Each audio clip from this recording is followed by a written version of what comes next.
Hello and welcome to your second week of open book training here at Railtrail. This week we're going to talk about COGS, or cost of goods sold, which is one of our three main expense categories in our business. So here are some important things you're going to want to make sure you learn as you get into learning about cost of goods sold. First is that cost of goods sold is the cost of our ingredients plus any necessary packaging that is required to sell it to our guests. For example, a takeout box for a flatbread. Next, we want to know that cost of good items are removed from our inventory when we sell. Calculating an accurate cost of goods will mean that we'll need to have an accurate inventory at the beginning and ending of a period. Also keep in mind and remember that cost of goods sold and direct labor, when taken together, are called prime costs. Those are the primary costs that we can control in our business. Next, remember that we want primes not to exceed 60% of revenue on our profit and loss statement. Sometimes cost of goods can be higher and direct labor can be lower. Sometimes the reverse can be true. But taken together, we want them to be at 60% or less of our revenue on our profit and loss statement. Next, we want you to know that cost of good expenses tend to be controllable and will vary with revenue going up or down. If we sell 10 additional flatbreads, we're going to need 10 additional sets of ingredients in order to make and deliver those flatbreads to our guests. And then finally, another note about inventory. We're going to take an inventory every period in our business, actually currently every 2 weeks at Railtrail, in order to account for cost of goods waste, spoilage, and etc. on our profit and loss statement. Later in this module, you'll learn about what we call the gap, which is the difference between our planned or intended cost of goods and what we actually delivered.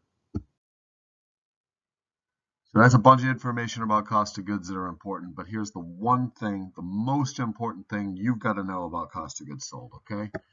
Cost of goods sold is going to be equal to the cost of all of our ingredients that we're going to put into the food and drink that we serve, okay?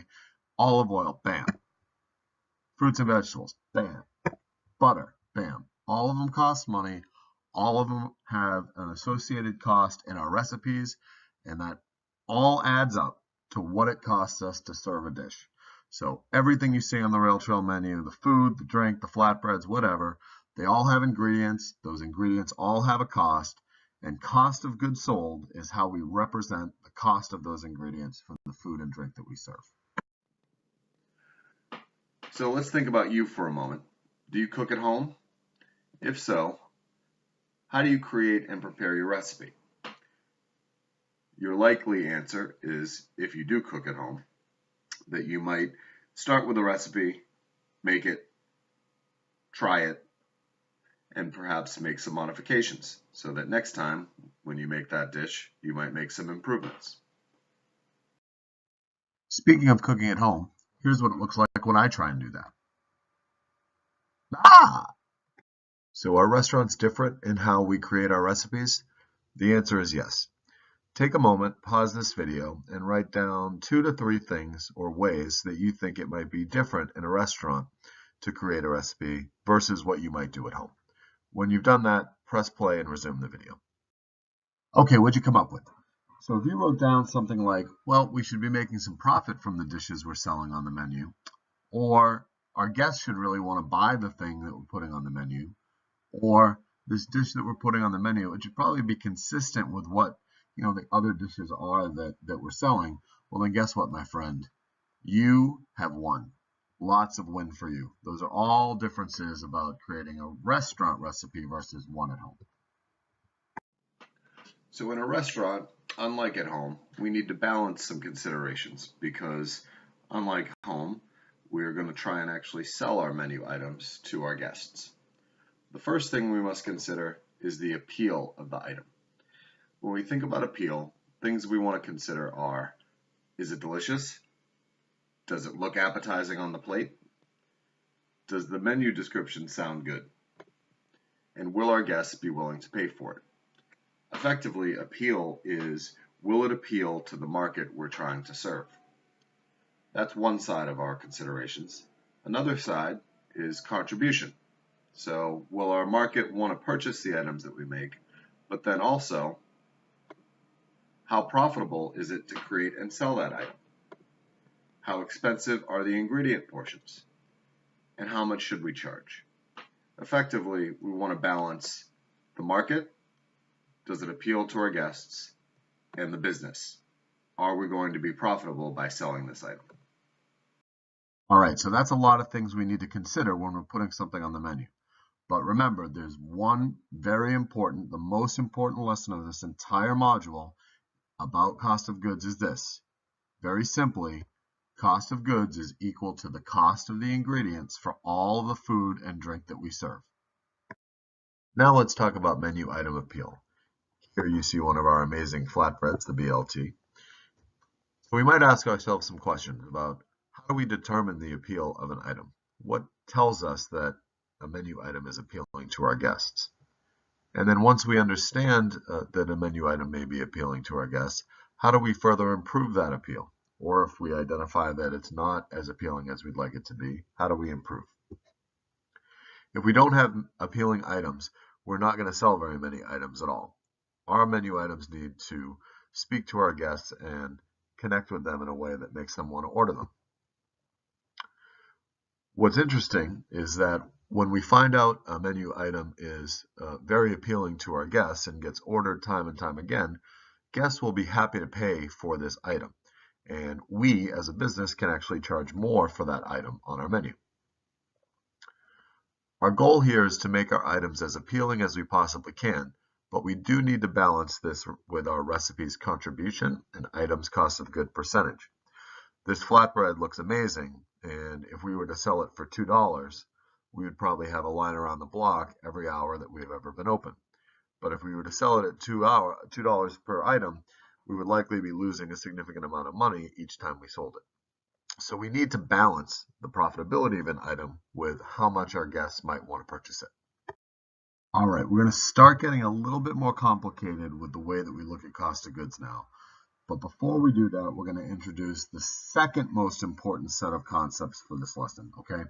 And hopefully you remember that the first most important one is that cost of goods is equal to the cost of our ingredients for each of the dishes or drinks that we sell, okay? So it's what we pay to put those things out on the table for our guests.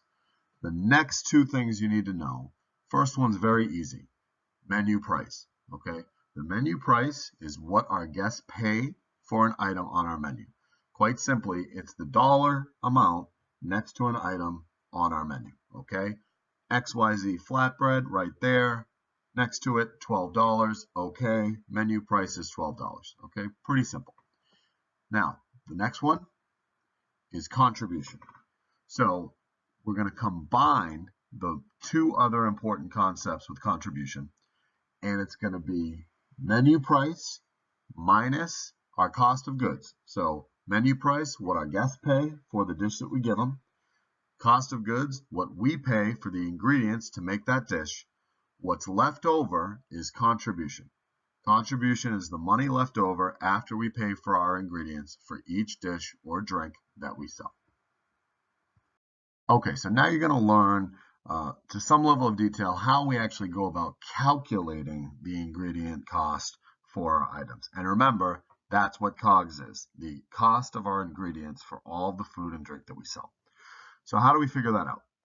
The first thing we need to do is we need to have a recipe, right? So we need to have everything written out that's going to go into the dish. So let's think about a cheese flatbread. Pretty simple. We're going to have cheese, we're going to have dough, and we're going to have the base, the sauce.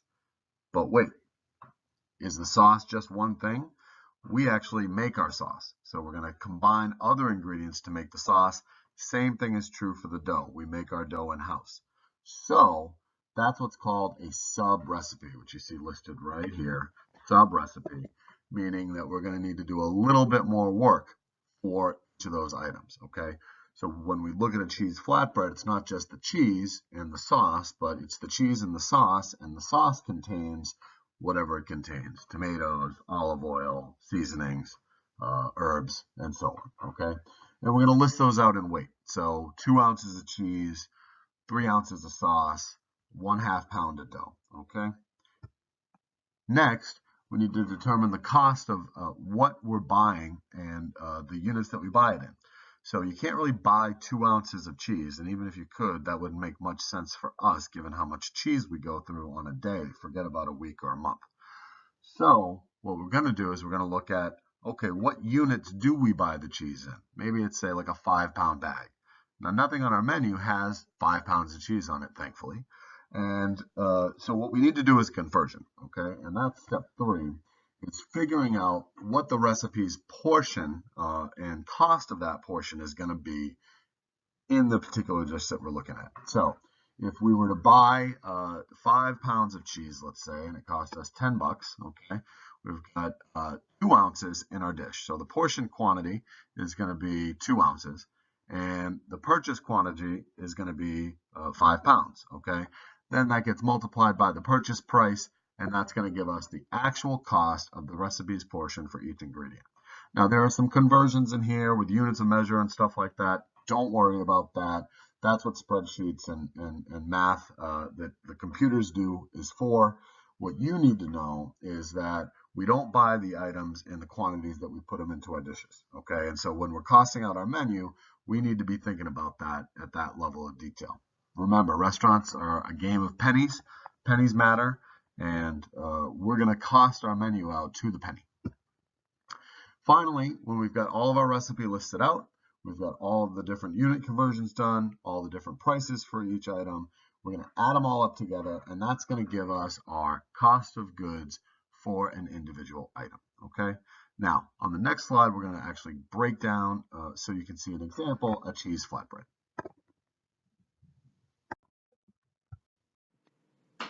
Now let's talk about determining contribution and cost of goods percentage on our items.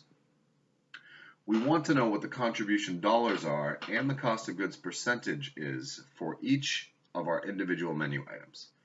And the question is, how do we determine them? In order to get contribution, here's our formula. We're going to start with our menu price, and then we're going to subtract from that our cost of ingredients and necessary packaging, basically the step that we just did in the previous 2 slides. And the difference between those is going to be our contribution dollars. In simple terms, if we sell an item for $10 and it costs us $3 to make, then menu price, $10, minus all of our costs, $3, is going to equal $7, which would be our contribution dollars. In order to get our cost of goods percentage, we're going to use the same items, but we're going to do some different math. Here, we're going to take our cost of ingredients and we're going to divide them by our menu price. That's going to give us our cost of goods percentage. This formula is very similar to the way that we calculate expense ratios on our P&L. It's basically our costs divided by our revenue, but we're looking just at a particular item on the menu. So, in an example here, we're going to look at a $10 item that costs us $2.50 in ingredients and necessary packaging. Write down your estimate for contribution dollars and cost of goods percentage, and when you're ready, move to the next slide. Now, let's talk more about menu item contribution. Contribution can be thought of the money we make on the ingredients every time we sell one of those. Now, we can increase our contribution by increasing the menu price or by reducing the ingredients and the packaging costs. It's the difference between the two that give us contribution dollars. An item with great appeal can command a higher menu price, which can often offset more expensive ingredients and packaging. When our guests purchase more of our highest contribution items, we tend to see an improvement in our net operating profit. And this makes sense. As we sell more items that we generate more contribution on, we're likely to create more profit for our business. An important point here is to realize that improving our profitability on menu items isn't always about reducing our expenses. We can also get there by increasing the price that we charge if we have enough appeal and the market will continue to pay for it. Now, a note about cost of goods percentage for our menu items. This is important. A menu item's cost of goods percentage is different from our cost of goods percentage on our P&L. When we're looking at a menu item, it's simply the recipe's ingredients and packaging divided by its menu price. However, when we look at the P&L, the cost of goods percentage is a measure of the overall business's cost of goods dollars divided by overall revenue dollars. Now, the recipe's cost of goods percentage helps to ensure that we're designing a profitable menu. When we cost out a recipe, we know where our expenses are and therefore can price our menu item appropriately. Doing so on each menu item that we sell helps our overall cost of goods for the business.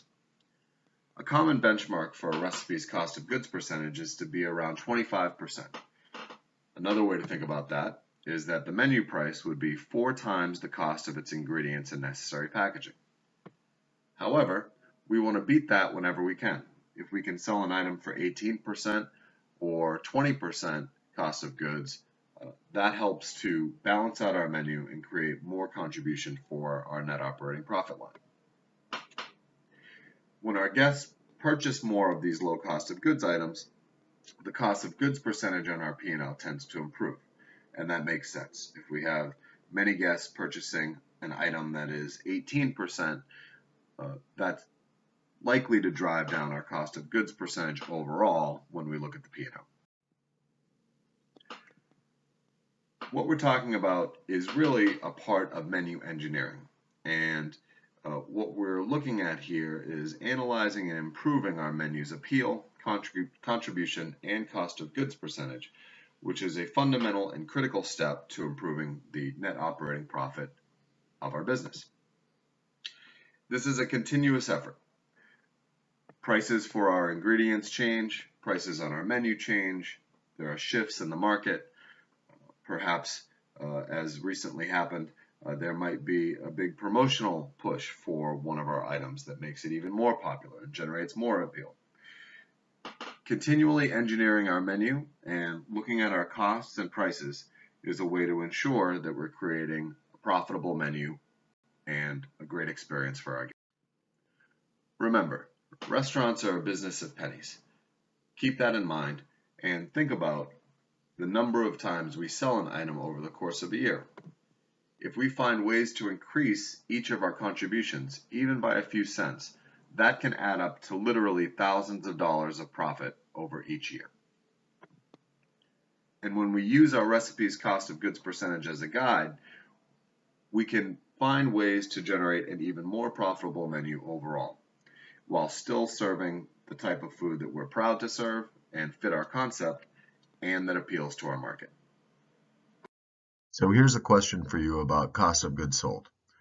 Do you think that every recipe gets prepared exactly as it is written every single time we serve it to one of our guests? If you give that a moment of thought, it's pretty obvious that the answer is nah. Things happen in a restaurant. Refires, mistakes, improper order entry.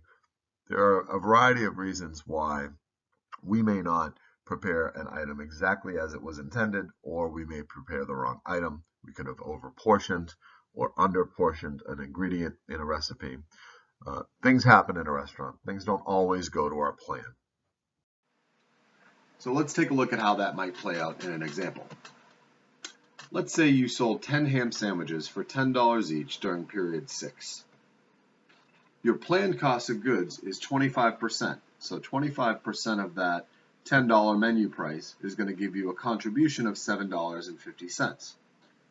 You can calculate that by subtracting the $2.50 of cost of goods expense from the $10 menu selling price, and that's going to give us our contribution of $7.50. Now your finance manager tells you that when they ran the numbers, the actual cost of goods percentage during period 6 was 30. Now all you did was sell this particular item, and you might be asking yourself, what could have happened? Well, let's take a look at plan versus actual. And we call the difference between our planned cost of goods and our actual cost of goods the gap. The gap is going to contain mistakes or waste or a variety of other ways that we could end up spending more to produce our items than we had theoretically intended them to be. One of your jobs here is to know and close the cost of goods gap, because every time we reduce waste or a gap between what our planned cost of goods are and what our actual cost of goods are, we're going to see that money drop right to the bottom line in the form of net operating profit. And yes, you might be asking yourself, hey, what happened? Why would we be 5% lower? But think about it. Refires, overportioning, mistakes, these things do happen, and it is part of the reality of being in the kitchen. This is why our planned cost of goods needs to be lower than where we ultimately want them to be. Up to this point, we've talked a lot about ways in which a gap between our planned cost of goods and our actual cost of goods can be created. Luckily, we have a number of strategies available to you that will help us reduce the gap and control effectively our cost of goods. You'll have an associated Rethink handout here with 7 different strategies to control cost of goods. We want to 1, raise prices surgically and strategically in order to increase our contributions. We want to ensure that our portions are consistently measured and controlled. We want to test new and improved menu items with both staff and our regular guests. We want to hunt down waste and narrow our gap, reducing spoilage, mistakes, refires, remakes, things such as that. We want to influence our sales mix and sell more stars with menu layout, engineering, and so on. We want to negotiate with our vendors for better pricing, and we want to know our menu stars and dogs by regularly charting our sales mix. We'll go through a number of these strategies as we go forward in this course module.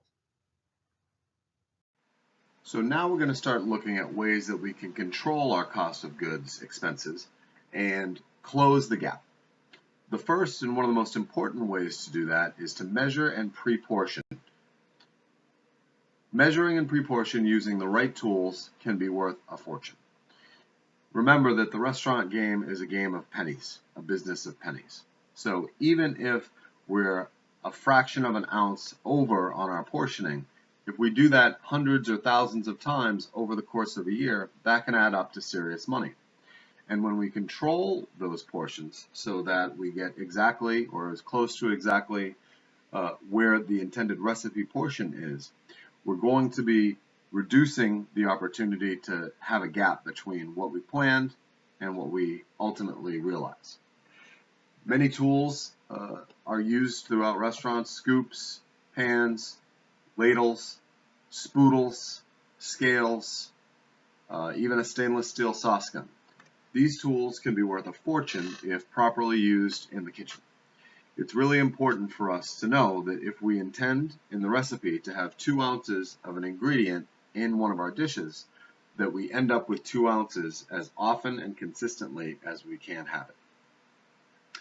Now you'll notice here a note that says batch portioning is working smart. So why do we pre-portion? Why is this important? Well, first of all, if we pre-portion regularly, a couple of things are going to happen. We're going to have more control over the gap between our theoretical or our planned cost of goods and what we actually realized for cost of goods expense. We're also going to make sure that the guest experience is consistent. One example that we've heard at May is that sometimes the Double Awesome has an inconsistent amount of pesto on it, or at least we've heard that from some of our guests. This is not ideal because what we really want is for the guest to fall in love with one of our dishes and know that they are going to get the same experience every time they come in. Further, batch portioning ensures that, quote, the house is covered or our business is covered in a fraction of the time.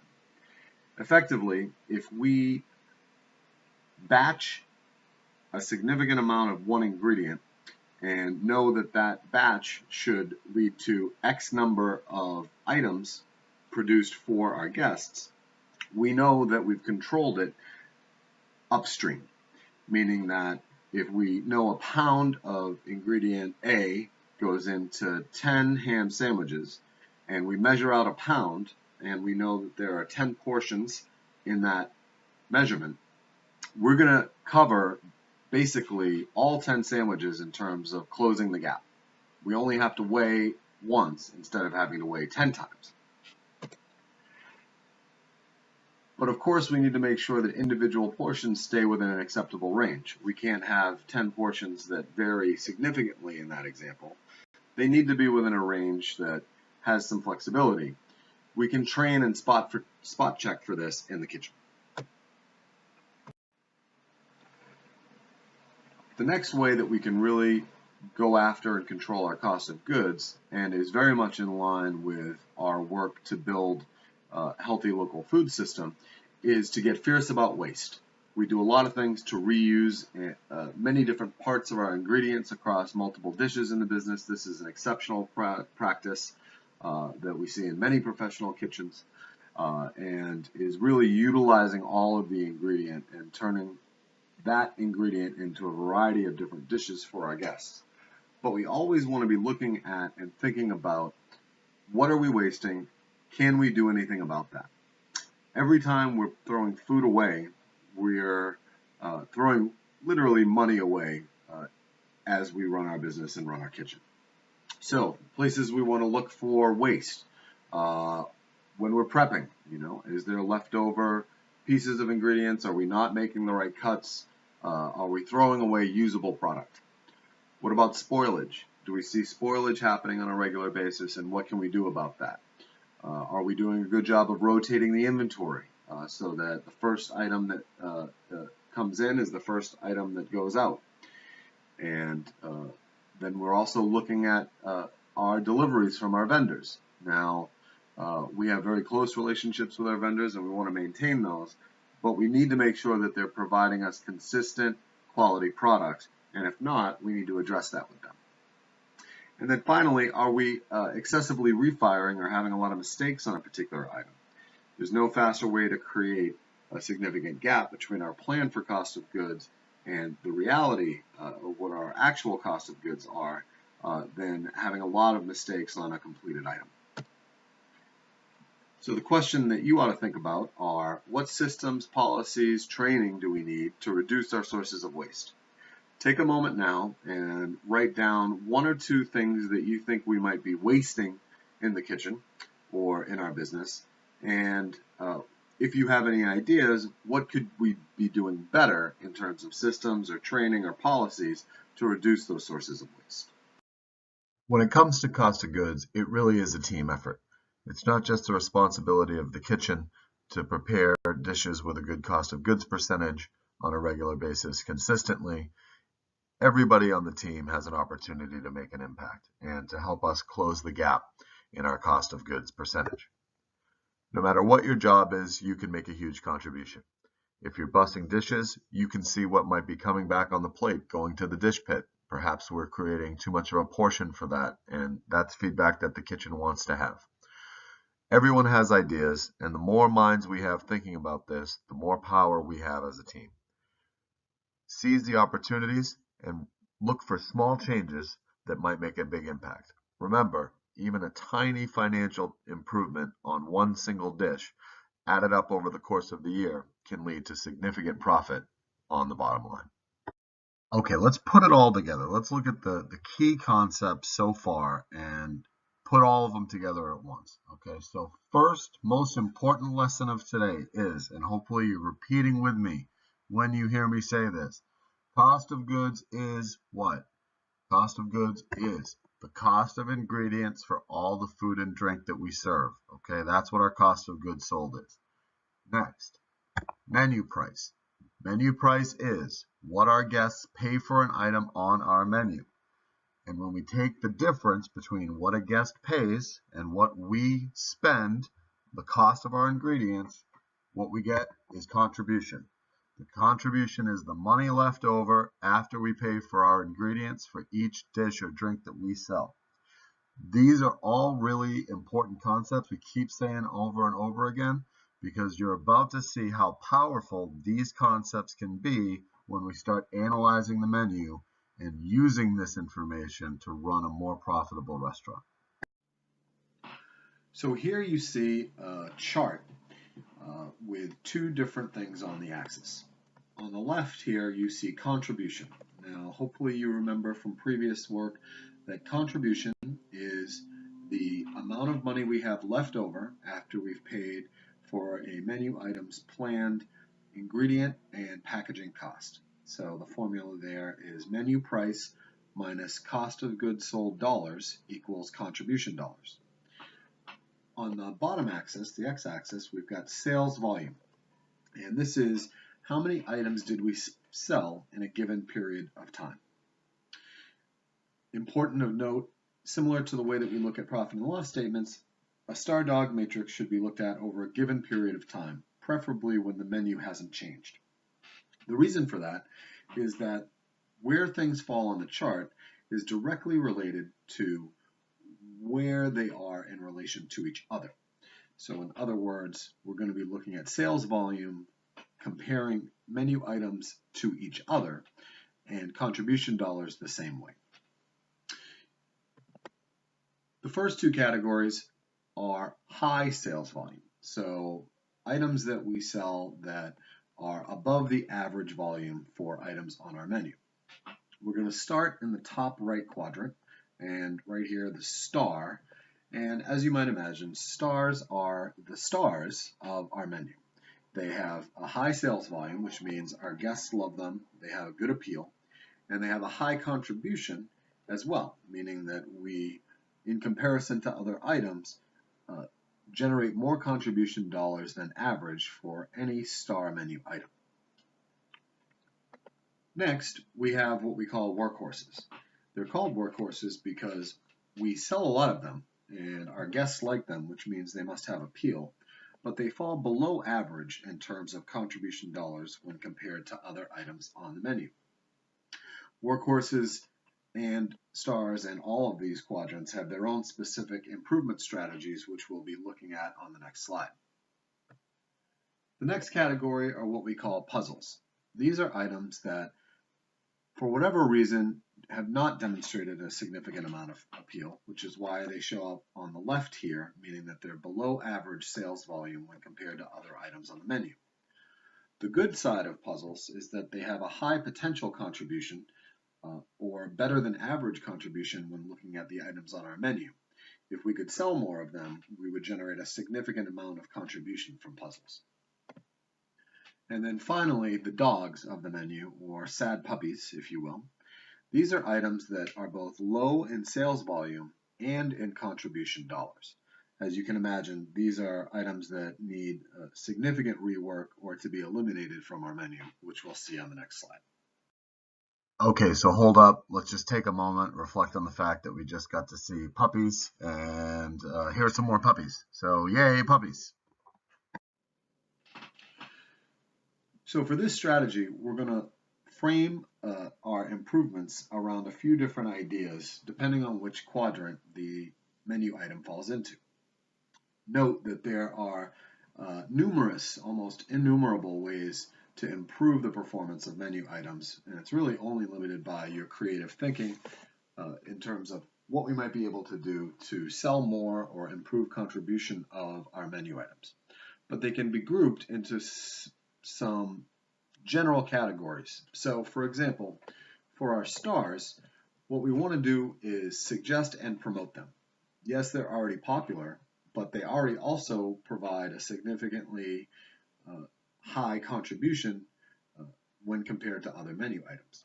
So the more of these that we sell, the better off we're going to be. And we've already demonstrated that our guests love them or like them, which is why they are better than average performance in terms of sales volume. So when we've got something that's a menu star, we want to look for ways to sell more of them than we may be currently.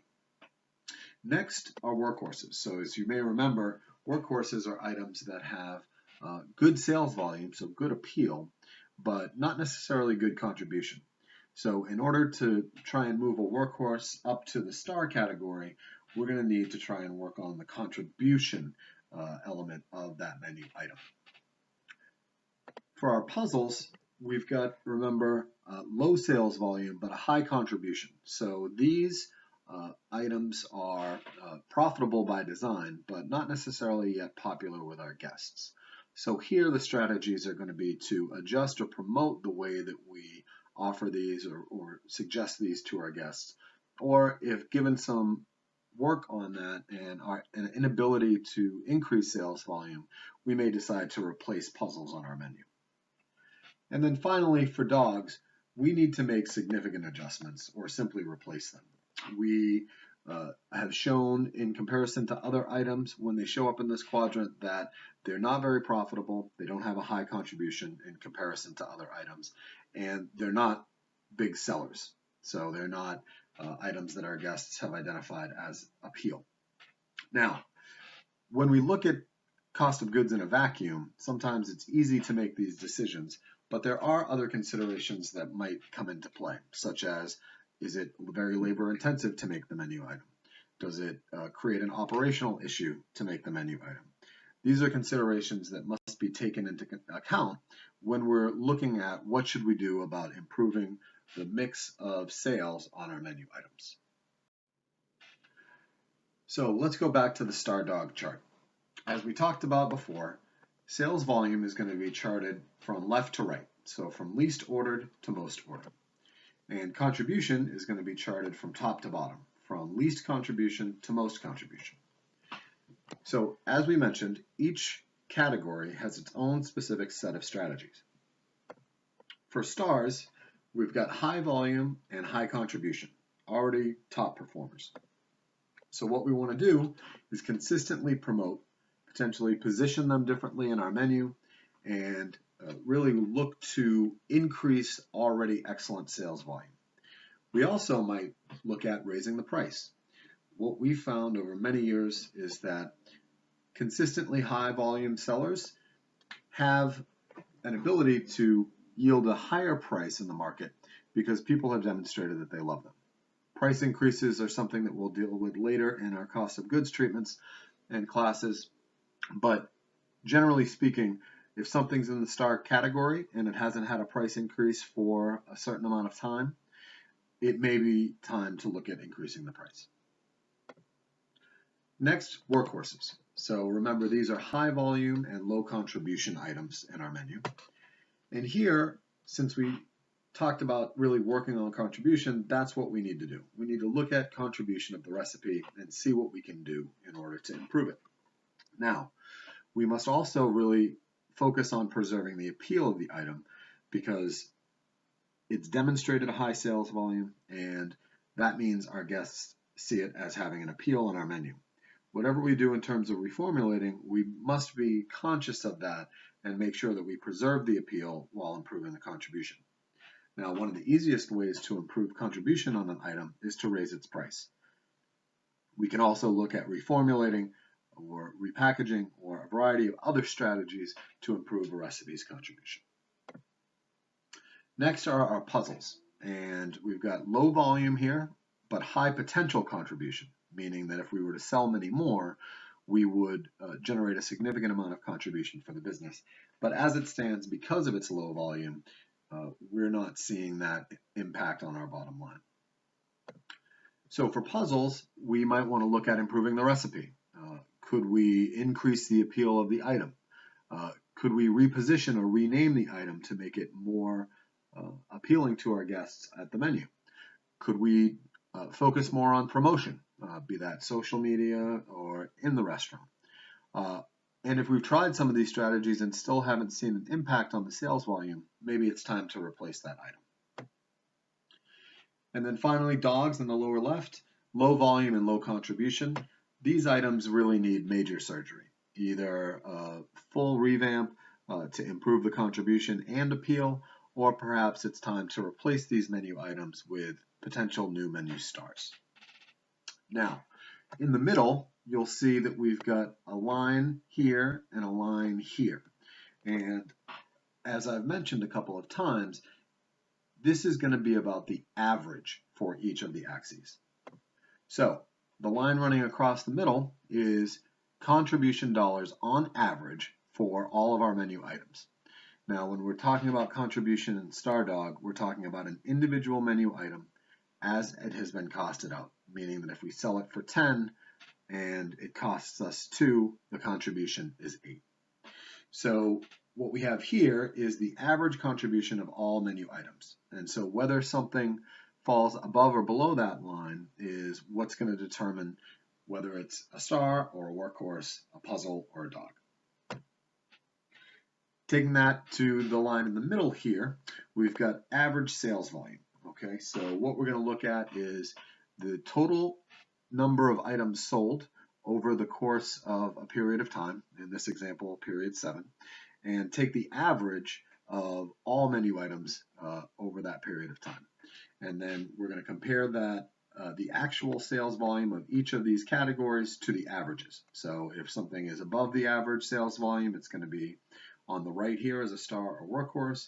If it's below the sales volume, it's going to be a puzzle or a dog. Okay, our next cost of goods strategy is going to be about testing. Here, we want to talk about testing menu items so that we can try and continuously create more menu stars. So we want to create a culture of experimentation in the kitchen where we're trying out new things. You know, chef is coming up with new ideas. Maybe Michael's come in with research from his latest food trip. Ultimately, we always want to be looking at what we're doing and finding ways that we could be doing better, okay? And while it may seem like that's just a job for the folks at the top of the culinary or the kitchen team, that's not actually true. In fact, everyone can contribute. The back of house, look, you guys know what goes on and what can work behind the scenes. Front of house has amazing intel from the guests. When we're talking to the guests, trying things out with them, showing them some new things, they're giving our front of house staff feedback on what they like and what they love and what they don't like. So everybody has a role to play. Even folks working in dish and in bussing can see when items are coming back on the plate. So everybody has a role to play in terms of testing menu items or when we're running specials. Ultimately, lots of different ways to do this. When we throw parties, we can put special items on the menu if we're doing a catering event. If we're running a menu special, those are great ways to try things out. When we do events either in-house or with other partners, that's another way that we could be doing that. And really, ultimately, guests and staff, every day we have an opportunity to come up with some new ideas creatively for our food and drink and ask people on the team to try them out. When we're always testing and have a culture of experimentation, we're likely to be finding new menu stars or opportunities to develop new menu stars all the time. Okay, the next strategy we're going to look at on managing our cost of goods expenses is negotiating with our vendors. So you may remember from when we talked about the stakeholder model that vendors are actually one of our stakeholders. We want them to have a great, successful business, to make a fair profit on the items that they're selling. And in return, we want great service and great products from them. They are our partners in putting this restaurant together. Now, they know, if they're smart, that there's such a thing called vendor inertia, meaning that for us, it might be pretty difficult and time-consuming to change vendors. That can lead to them inching up the price, and if they get too comfortable, perhaps getting a little out of line with their pricing. Now, the good news is that they must be managed, but we have this amazing asset in the restaurant. You may have seen that person around, the one and only Teddy Caceres. Teddy does an amazing job and is one of the key reasons why we're able to see such great cost of goods performance at Rtfb. Moving on to pricing. We want to increase our prices surgically and strategically, never just straight across the board 10% or 5% increases. And where we're going to start is by asking ourselves a question about how do we know where to set a price in the first place? Well, the first thing we might want to ask is what do we need to charge at a minimum? We've talked about trying to maintain a cost of goods at 20 or 25%, meaning that if we have a costed recipe, we could multiply that cost by 4 or 5 times in order to achieve a 20 or 25% cost of goods. So that's a starting point. But we also might want to know what our competitors are charging if we're offering a similar menu item in the marketplace. We also want to consider what our price range on our menu is now and how the price of this item fits into the grand scheme of pricing on the current menu of items. Further, we want to think about, could we charge more based on our unique appeal? The pizza and sub shop down the street is almost certainly going to charge less for their pizza than we're going to charge for our flatbreads. But that has a lot to do with the type of product that we're offering and the fact that we are unique when compared to something like a pizza shop. Increasing menu prices can provide an immediate reduction to our cost of goods percentage and an increase on our NOP. How do you think that works? Take a couple of minutes, think about it, and write out your answer. And when you're ready, resume the slideshow. So hopefully what you came up with is that as long as we're not changing our recipe, an increase on price increases immediately our contribution and lowers our cost of goods percentage because we haven't changed our expenses, we've just increased the price that we're charging for a particular menu item. What we see over and over again is that many restaurants are hesitant to increase their prices, and we understand that. However, prices go up on our ingredients on a regular basis. If we don't also adjust our own pricing, then our cost of goods percentage will suffer over time. Further, the market may be tolerant of higher prices and we don't know it because we haven't yet tried. Ultimately, many restaurants, almost all of them, overestimate the negative reaction of guests to a price increase. And when we think about pricing, we really do need to think about the bottom line impact that price increases can have, as well as how it will impact our guests and our concept. So you'll note here that we're talking about surgical and strategic when we talk about price increases. When we say surgically, what we mean is that raising all prices at once will actually raise alarm bells with our guests. We never want to do this. And raising price more than $1 at a time is risky. We want to raise it in steps, even if we think that we need to raise it more than $1. So never an across-the-board price increase and never more than $1 at a time. When we talk about strategy or increasing prices strategically, what we mean is that we want to use our other tools that we've learned about, such as the star dog analysis, to choose items that need a contribution boost or that are already very popular. These are the items we want to focus on when we think about increasing prices. We want to measure the impact of that increase by looking at our item sales volume over the next period. Are we better or worse off? Has our price increase actually affected our volume at all?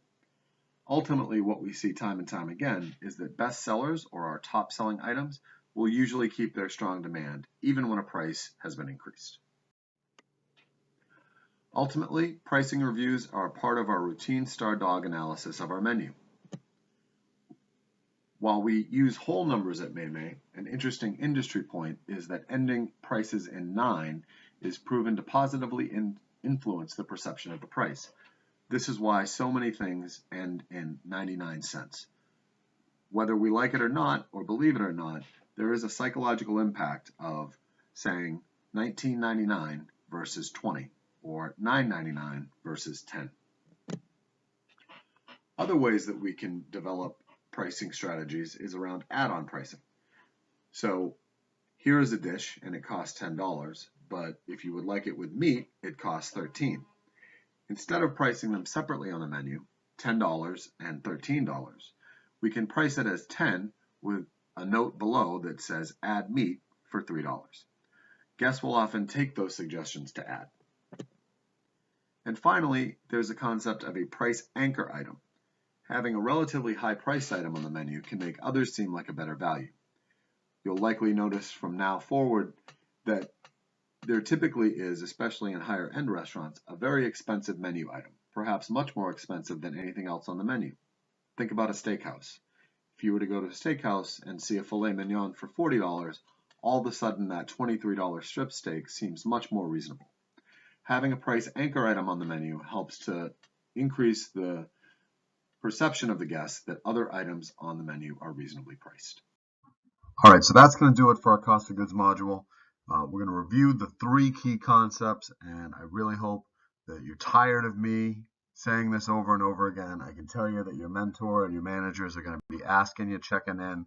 So hopefully you remember that number one, cost of goods is the cost of ingredients for all of the food and drink that we serve. Okay, it's what we got to spend on the ingredients to be able to offer finished dishes to our guests. The menu price is what we're going to charge those guests for the items that we create, for the flatbread, for the burger, for the beverage.